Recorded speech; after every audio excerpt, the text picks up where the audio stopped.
Živijo Tjaša Koprivec Vuga. Živjo. Tokrat se s teboj pogovarjam kot z vodjo, programsko vodjo pripovedovalskega festivala, ki se vse od svojih začetkov odvija prav tu v Cankarjevem domu. In letos je to že 29. edicija, kaj ne? Drži. In potekal bo med 13. in 22. marcem. Tako smo vse povedali. Ja. Zdaj lahko skleneva. Ne še. Če začneva nekako tako na široko, pripovedovanje je ena najstarejših, bom rekla, človeških praks, človekovih praks. Kaj nam govori o družbi v smislu, da ta po vseh teh tisočletjih in 100 000 letih ima potrebo, da zgodbe organizira v festival. Zame prav res pripovedovanje nikoli ni bilo dejanje nostalgije, temveč zelo gosto družbeno dejanje. Družbeno dejanje v smislu, da primora etično presojo, da soustvarja kolektivni imaginarij in nenazadnje odpira v prostor avtorefleksije. Pripovedovanje se torej ne more izčrpati, tako kot se ne more izčrpati poslušanje. Poslušanje je tisto telo zgodbe, uho, ki se pripne na besede drugega. Potreba po pripovedovanju je nekaj nadvse primarnega, naravnega in enakovredno seveda potreba biti uzrt, biti objet v svoji resničnosti. Zato je to dejanje nepogrešljivo in nima roka trajanja. Se ti zdi, da danes bolj kot kadarkoli prej potrebujemo živo besedo in da je na nek način pripovedovalski festival tudi upor proti digitalni razpršenosti in algoritmom kot takim? Zanesljivo, krvavo potrebujemo živo besedo. O tem ni niti najmanjšega dvoma.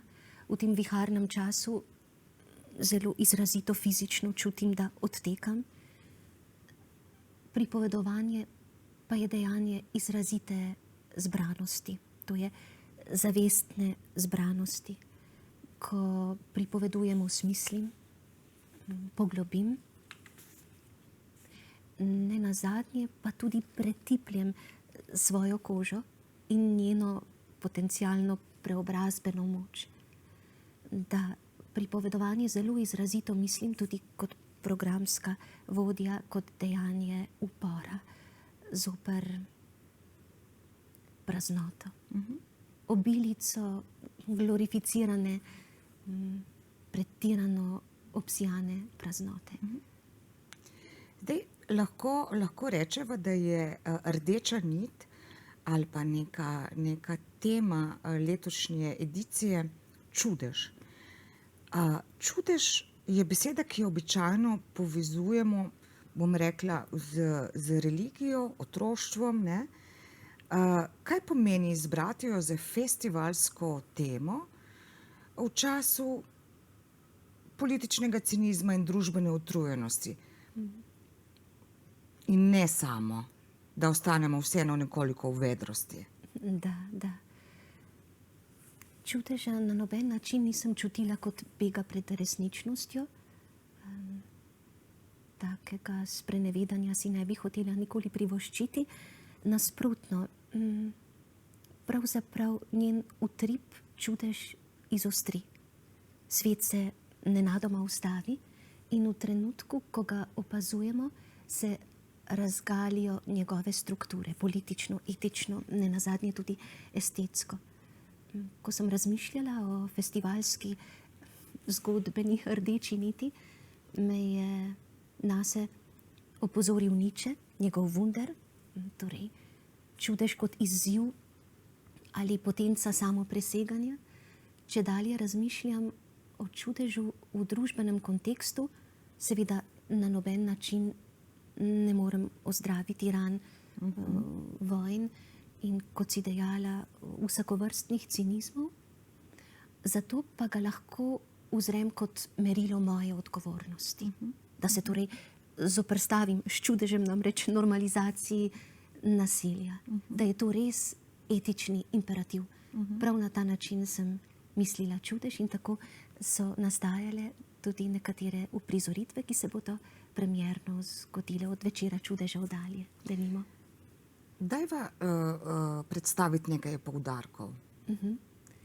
Čudežno bo vplutje v festival z Boštjanom Gombačem, ki ga vsi poznamo kot velikega maestra. Vstopil bo v pragost zvokov, iskal bo tankoslušnost. Mislim, da bo v izhodišču anima, torej deklica, ženski glas, ki bo slišal in ki bo zmogel posnemati glasove sveta. Bo čudežno čez in čez, ker se bo, kot sem zapisala, poglobil v svoje rodno trstičje, torej v svoj zvok.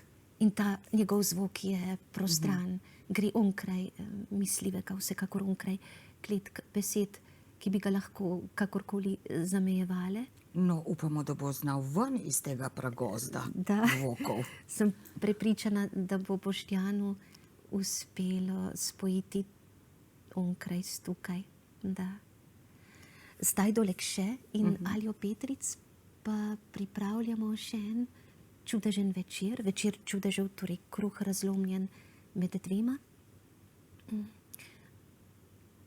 Zajele bomo iz antičnega imaginarija in se srečale z izgubo identitete, izgubo glasu, spet odsev, stvarnosti za mnogo koga, smrtjo oziroma prostorom med življenjem in smrtjo in nazadnje bomo zaplule v transcendenco, ko bo smrt pravzaprav samo novi začetek.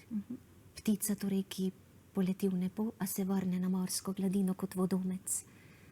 Tajde Lekše se kot sobotnice na odru neizmerno radostim, jo globoko spoštujem in občudujem. Dama z veliko začetnico in vila tudi. Prav posebno doživetje bo bajka o koščeni piščali, ki se nasloni na veliko najdbo neandertalčevo piščal. In pravzaprav upove ljubezensko zgodbo. Torej, ko sem v odnosu in vselej sem v odnosu, kaj ne, tudi ko nemo opazujem, sem absolutno v odnosu. Ko pa sem v medosebnem odnosu, navadno iščem oči drugega, v resnici pa vse skozi želim razumeti, kdo sem, ko me nekdo resnično vidi. Takrat se navadno najgloblje vzrem. In bajka o koščeni piščali na en mehak, romantičen, nikakor ne eskapističen način pripelje prav do tega spoznanja, da se svet rodi vsakič znova, ko zmoremo slišati nekoga, objeti v njegovi resničnosti in tedaj tudi samega sebe. Joj, ampak jaz bi morala še nadaljevati z orisom programa. Ti pa si nekaj želela povedati na tem mestu. Hotela sem, se lahko še oriševa dalje, ampak ko sem te poslušala, sem v bistvu preletevala svoje občutke o pripovedovalskem festivalu, ki res že vrsto let poteka v Cankarju. Koliko radosti mi je ponudil in ne samo meni, tudi starejši generaciji, ki so me včasih iz Nove Gorice privekla sem in seveda tudi otrokom. In kakšno pestrost vsebuje, ne? Še najbolj pa mi je ostalo v spominu pripovedovanje zgodb, ko jih povabite, ko ljudi povabite pred mikrofon, da povejo svojo zgodbo. Kako se imenuje ta del programa? Večer resničnih zgodb. Večer resničnih zgodb, ja. Tradicionalno najbolj oblegan, torej najbolje obiskan večer Že festivala. tako so razprodani vsi ti dogodki, ampak ta še posebej. Res je, res je. Moji predhodnici, torej prva velika mama Anja Štefan in poznejša mama Špela Frlic, sta ohranili ta večer. No, Anja ga je potem takem spočila, donosila, Špela previdno in skrbno zibala dalje.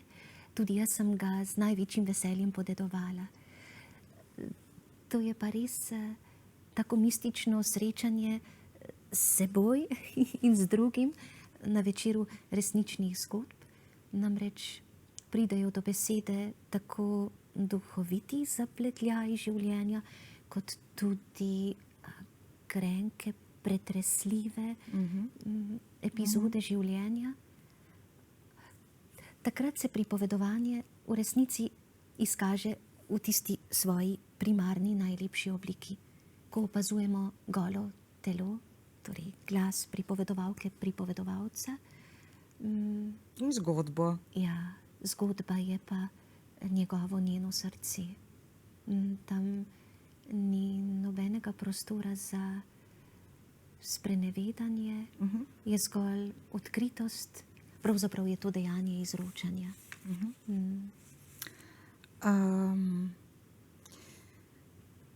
Zdaj bom za trenutek bom malček zavrtala. So kakšne zgodbe, ki si jih letos zavestno pustila zunaj programa? In to je hkrati že vprašanje o tem, kakšne zgodbe si danes moramo pripovedovati ali pa bi si želeli, da jih slišimo. Da. Ena želja se mi ni uresničila, kar ni namenjeno, to se ne zgodi nemara, da bi organizirali simpozij na temo čudeža skozi pripovedovanje oziroma osvetljevanje zgodb. Zato sem v tem smislu majceno grenkega občutka. Zato pa bodo res večeri z izborom, kot so ga postavili v svoje bistvo, izgovarjali to, kar je pomembno izgovoriti, da nimo prav izvedba gledališke zasedbe Tri zdrave Marije in En oče naš, torej Ana Duša, Polona Janežič, Boštjan Narat in Vesna Zornik Stonič. Predstavijo se s premierno pripovedovalsko glasbeno uprizoritvijo Lakota. Lakota ni namreč dihljaj z obrobja, je realnost. Lakot je več vrst, kot vemo, in nekatere so povsem neutešljive. Spoj ljudske pesmi in pripovedi, tudi osebne pripovedi, bo zanesljivo ganljiv. Iskala sem v prvi vrsti stvariteljice in jim brezkrajno zaupala. In tako se je, kot se navadno zgodi, sestavila alkimistična celota. Vse je v sovpadanju, vse je v vse povezanosti. In vse izgovarja to, kar je etično nujno izgovoriti. Lepo si to povedala, ampak jaz te vprašam, je težje najti dobro zgodbo ali pogumnega pripovedovalca? Dobrih zgodb ni malo, tudi dobrih pripovedovalcev ne. Da pa se zgodi magija, da se torej primeri, da idealna zgodba najde svojega idealnega pripovedovalca, to pa res ni samoumevno. Kaj bi ti namešala, da se zgodi? Kakšen amalgam mora to biti? Ja.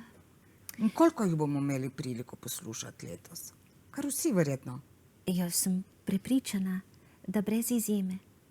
Pri pravljicah je imenitno to, da so tako prožne.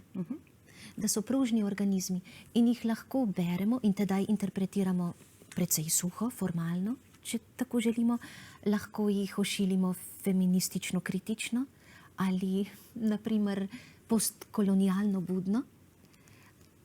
Pravljice so prav zato navdušujoče, ker so mostovi za kulturne vrednote, ampak ne le to, kar je sijajno je, da jih zmorejo te kulturne vrednote fantastično spodkopati. In zato jih jaz vidim kot izvrstno izobraževalno orodje, tudi politične izobrazbe, torej orodje za pridobivanje politične izobrazbe, oziroma za izgrajevanje odpora, zdravega, vitalnega, nujnega odpora, ker v vsakem družbeno-političnem trenutku je ta nepreklicno nujen. Denimo, zdaj sem vsa v skriku. Je toliko družbenih realnosti, ki me bolijo, ki me pretresajo, ki me spravljajo na rob obupa. In tako se mi zdi nujno zastaviti vprašanje, torej, kdo sem kot človek ali potencialna umetnica, če se svojim delovanjem, kakršnimkoli delovanjem že, ne dotikam teh bengaličnih ognjev. Jaz mislim, da se že leta, desetletja jih dotikaš in jih premetavaš, če bom rekla po domače, in to učinkovito. Vse premalo učinkovito? No, Ja. to bomo popravili. Ampak če bi nekako za konec morala, lahko greva v pravljično ali pa tudi ne, mogoče raje ne, kakšen čudež bi danes najbolj potrebovala slovenska družba, ne samo skozi kulturo in umetnost, ki jo včasih s težavo prepoznava, ampak kar tako, skozi nekako bivanje vsakdanjega življenja. Joj, to je res absolutno vprašanje, ki seveda od tako neznatne persone, kot sem jaz, ne pričakuje meta odgovora. Jaz imam v resnici zelo preprosto željo, ne samo za neodvisno Republiko Slovenijo, ampak za obči prostor, da bi zmogli v rahlosti, živeti drug ob drugem na način, da bi resnično prisluhnili. Tam se namreč vse začne in če resnično prisluhnem, tudi ne morem nekega odnosa končati, kaj ne? Je postavljen v kozmični red, ki nima konca. Seveda bi hotela biti tudi malo aktivistična, ampak potem bi se znašla med stenami slovarja, ki mi te trenutke res ni ljub. Na pripovedovalskem festivalu pa bomo pristali na to iluzijo v prostorčasju, absolutno, in bomo slavili ustvarjalnost v najžlahtnejši obliki. In ne bomo niti malo cinični. Tu in tam pa zdravo ironični in privito duhoviti, sploh če pomislim, da Andreja Rozmana Rozo, ki pride s popravljicami in zagonetkami. Ja, pa tudi Boštjan Gombač je obljubil, da bo navihan nekaj tona Telehna, bo v njegovem podtonu, pa mogoče tudi Roalda Dahla. Skratka, straža takih aristokratskih duš bo za nami, med nami in pred nami. No, jaz se neizmerno veselim, tudi občinstvo. Se vidimo torej med 13. in 22. marcem se vidimo, da tako otroci kot odrasli bodo dočakali, verjamem, da zares čarobne trenutke v dvoranah Cankarjevega doma. Hvala ti. Hvala. In se vidimo med zgodbami. Se vidimo med zgodbami v prisotnosti, v prostoru zavesti. Da, hvala, Patricija. Hvala tebi.